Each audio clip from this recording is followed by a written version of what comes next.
യുഎയിലെ ഉച്ചവിശ്രമ നിയമം നാളെ സെപ്റ്റംബർ 15-ന് അവസാനിക്കുകയാണ്.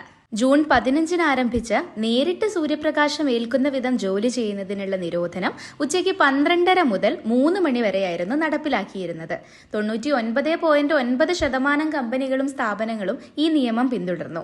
ഉച്ചവിശ്രമ വേളകളിൽ 1,34,000 പരിശോധനകളും നടത്തി. ഈ പരിശോധനകളിൽ 51 ലംഘനങ്ങൾ മാത്രമേ രേഖപ്പെടുത്തിയിട്ടുള്ളൂ എന്ന് മാനവവിഭവശേഷി സ്വദേശിവൽക്കരണ മന്ത്രാലയം വ്യക്തമാക്കി. യുഎയിലെ വേനൽക്കാലത്ത് ചൂട് ക്രമാതീതമായി കൂടുന്നതുകൊണ്ട് മറ്റ് അപകടങ്ങളിൽ നിന്നും തൊഴിലാളികളെ സംരക്ഷിക്കുന്നതിന് വേണ്ടിയിട്ടാണ് മന്ത്രാലയം ഇത്തരത്തിലൊരു ഉച്ചവിശ്രമ നിയമം കൊണ്ടുവന്നിട്ടുള്ളത്. തുടർച്ചയായി 20-ാം വർഷമാണ് തൊഴിലാളികൾക്ക് ഉച്ചവിശ്രമം അനുവദിക്കുന്നത്.